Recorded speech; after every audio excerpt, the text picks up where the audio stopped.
Halo, selamat datang di channel Ruang Taktik. Di video kali ini, kita akan analisis laga FA Cup yang mempertemukan dua tim IPL, Manchester United versus Everton. Laga ini berkesudahan dengan kemenangan MU lewat skor 3-1. Dan dengan kemenangan ini, Setan Merah berhasil lolos ke babak 32 besar. MU kembali menampilkan permainan yang cukup balance, baik dalam aspek serangan maupun bertahan. Laga ini kembali menjadi panggung bagi Marcus Rashford yang berkontribusi di semua gol MU pada pertandingan kali ini. Pemain nomor punggung 10 tersebut nggak cuma mencetak gol, namun menghasilkan assist juga. Nah, penasaran dengan jalannya laga dari segi taktikal? Let's go, kita bahas sama-sama. MU menggunakan formasi 4-2-3-1. Di lini belakang, Ten Hag kembali memainkan Luke Shaw di posisi center back kiri, dan Dalot yang baru pulih dari cedera mengisi posisi bek kanan. Di lini tengah dan depan MU menggunakan pemain utamanya. Sementara itu Everton asuhan Frank Lampard menerapkan formasi 5-3-2. Ide awalnya adalah bermain defense dan counter.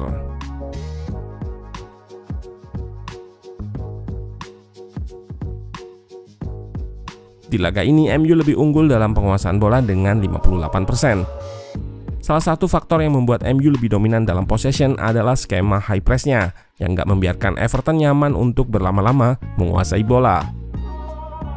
Dalam mekanismenya, MU melakukan high press dengan man marking 1 versus 1, terutama terhadap pemain-pemain terdekat di sisi bola. Bisa dilihat di klip berikut, jumlah pressure MU menyamai dengan pemain Everton di shape build up-nya.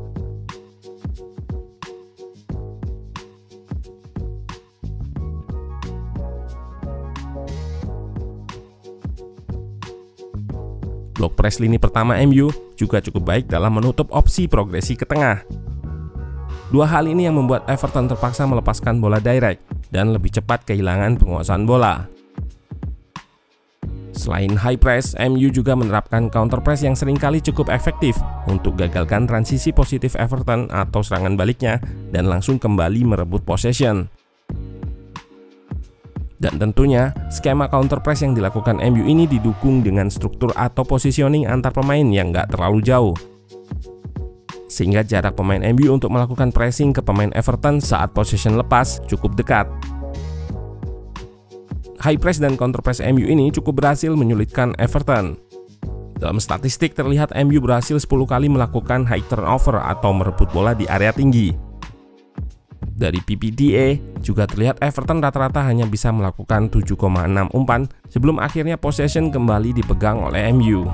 PPDA ini untuk mengukur seberapa banyak umpan yang dilakukan lawan saat dipres.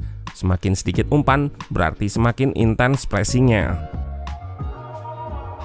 Saat melakukan upaya bangun serangan, MU menghadapi Everton yang lebih menunggu dengan menerapkan medium block. Ide Everton adalah mengisolasi pivot MU dengan 5 pemain di lini pertama dan kedua yang narrow atau rapat di tengah, sehingga menyulitkan progresi lewat tengah. Merespon hal tersebut, lini pertama build up MU banyak melakukan progresi dari area fullback. Hal ini dilakukan karena dengan narrow-nya dua lini terdepan Everton, maka area sayap menjadi lebih terbuka dan fullback lebih memiliki ruang untuk melepaskan progresi. Inilah alasan kedua fullback MU selalu menjaga kelebaran yang maksimal. Selain itu, pivot yang di marking tadi juga bisa drop sejajar dua center back dan dua fullback bisa naik mengisi koridor sayap. Walaupun lebih sering bermain konstruktif, dalam momen tertentu MU juga bisa bermain lebih direct, terutama di momen saat berhasil patahkan serangan Everton. Contohnya pada momen ini, kecenderungan para pemain MU adalah untuk langsung melepaskan bola ke depan dengan tujuan sesegera mungkin mengekspos pertahanan Everton yang belum sempat untuk reshape. Sementara itu, di depan juga sudah siap dua pemain yang berperan sebagai rest attack atau menjaga posisinya untuk melakukan counter attack, yaitu Martial dan Rashford yang sama-sama punya kecepatan. Hal ini yang terlihat di gol pertama. Setelah Casemiro berhasil merebut bola, ia langsung melepaskan progresi ke depan. Di momen ini sebenarnya Everton melakukan counter press kepada Martial, namun striker MU itu masih bisa lolos dan switch bola kepada Rashford yang melebar di sisi kiri. Lalu Rashford dengan kecepatan dan kemampuan 1 versus 1-nya berhasil mendahului Godfrey sebelum melepaskan assist kepada Antony di tiang jauh. Terlihat pula di sini kesalahan antisipasi dari Mykolenko yang mengira bola akan di cutback kepada Bruno. Assist Rashford ini begitu tajam dan akurat. Setelah MU unggul, Everton sempat menyamakan kedudukan dengan gol Conor Coady. Memanfaatkan kesalahan antisipasi De Gea di mana bola melewati kolongnya. Proses gol ini berawal dari bola second ball lewat clearance pertahanan MU yang berhasil dikuasai oleh pemain Everton.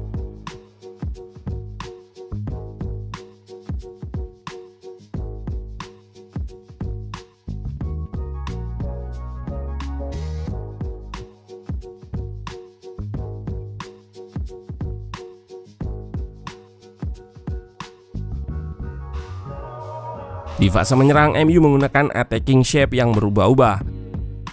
Selain menggunakan shape 4-2-4, MU juga menempatkan lebih banyak pemain di garis depan, dengan Bruno plus 2 fullbacknya yang naik sehingga ada 5-6 pemain di garis depan. Pada babak kedua juga terlihat MU menempatkan banyak pemain di garis depan untuk menghadapi pertahanan Everton yang menggunakan 5 back. Seperti yang terlihat di gol kedua MU, di mana mereka menempatkan 6 pemain di lini depan, mengungguli 5 back Everton. Di sini terlihat positioning Malaysia di half space berhasil mengikat Coleman dan membebaskan Rashford yang menjaga kelebaran di sisi kiri dan dijadikan sebagai target direct switch.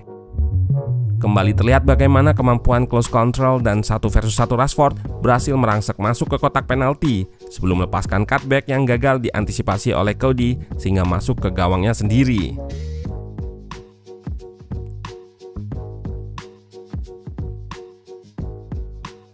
Di musim ini, salah satu aspek yang menjadi improvement dari MU adalah struktur dan positioning baik dalam fase bertahan maupun menyerang. Saat bertahan, MU bisa memiliki struktur yang baik dengan para pemainnya yang nggak malas untuk melakukan track back. Di sini terlihat dengan turunnya Antony, MU bisa menutup kelebaran wingback Everton. Saat menyerang, para pemain MU seringkali membentuk triangle shape yang memudahkan antar mereka untuk melakukan passing. Seperti yang terlihat di awal proses sebelum gol ketiga MU ini, di momen ini sebenarnya Everton sudah melakukan trap kepada McTominay. Namun dengan positioning dan triangle shape yang dibentuk MU, para pemain bisa keluar dari trap Everton dan melakukan serangan. Godfrey yang kalah kecepatan dari Garnacho melakukan pelanggaran di kotak penalti dan bisa dieksekusi dengan baik oleh Marcus Rashford. 3 laga pasca Piala Dunia ini menunjukkan betapa meningkatnya MU jika dibandingkan awal musim ini. Ten Hag telah menunjukkan progres baik dari segi taktis maupun mental para pemain. Beberapa anak asuhnya berhasil ia optimalkan seperti yang paling mencolok, Marcus Rashford. Jika ia mampu mempertahankan konsistensinya, bukan nggak mungkin Rashford akan jadi tumpuan lini serang MU.